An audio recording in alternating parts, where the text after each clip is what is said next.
Hola, soy JP Martínez del podcast de Romanos 1:16. Quiero dirigirme en especial a los pastores y maestros de las iglesias.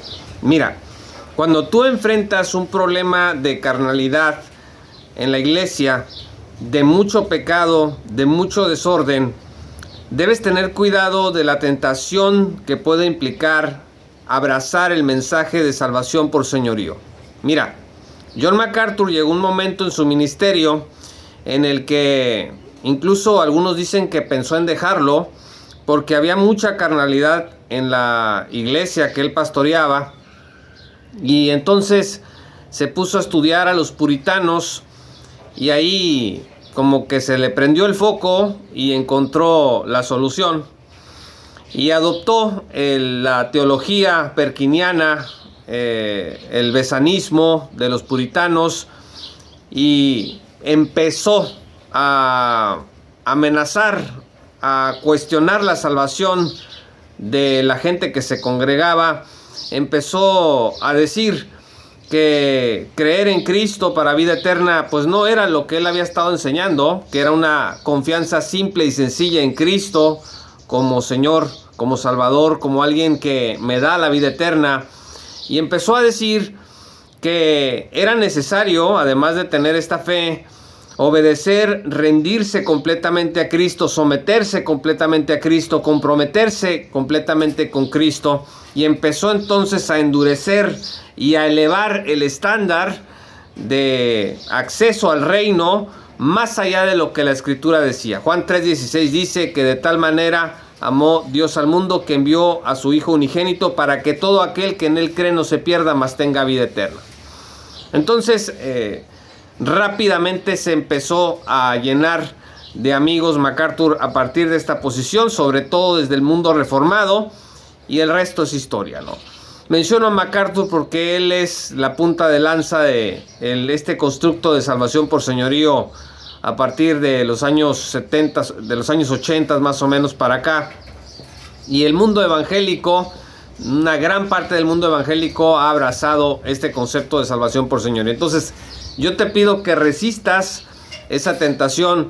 La solución para los problemas de carnalidad en la iglesia es el discipulado paciente y constante.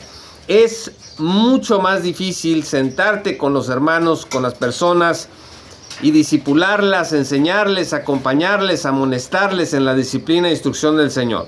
Eso es mucho más difícil que simplemente empezar a decir desde un púlpito, a gritar desde el púlpito, que cuidado, que es posible que la mayoría, como Paul Washer, otro predicador del señorío, dice, la mayoría de aquí se van a ir al infierno, la mayoría de aquí no son unos autoengañados, aquí está lleno de incrédulos que creen que van camino al cielo, y empezar a exigir más requisitos que los que Dios establece para que Él salve a una persona, ¿no?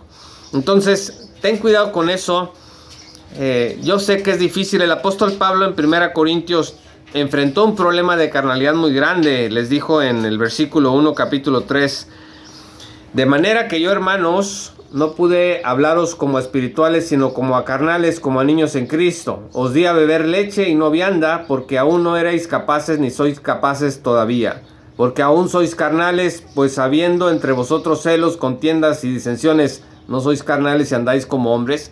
Y más adelante en el verso 17 dice, en el 18, nadie se engaña a sí mismo. Si alguno entre vosotros se cree sabio en este siglo, hágase ignorante para que llegue a ser sabio. Y empieza a decirles lo que Dios quiere para ellos. Para el apóstol Pablo hubiera sido más fácil entregar un mensaje de salvación por señorío y decir, a ver, para empezar, ustedes no son mis hermanos. No les voy a decir hermanos porque hay cielos, contiendas y disensiones, y eso indica que tú no eres cristiano. Tú vas rumbo al infierno. Ponte a cuentas con Dios. Somete tu vida.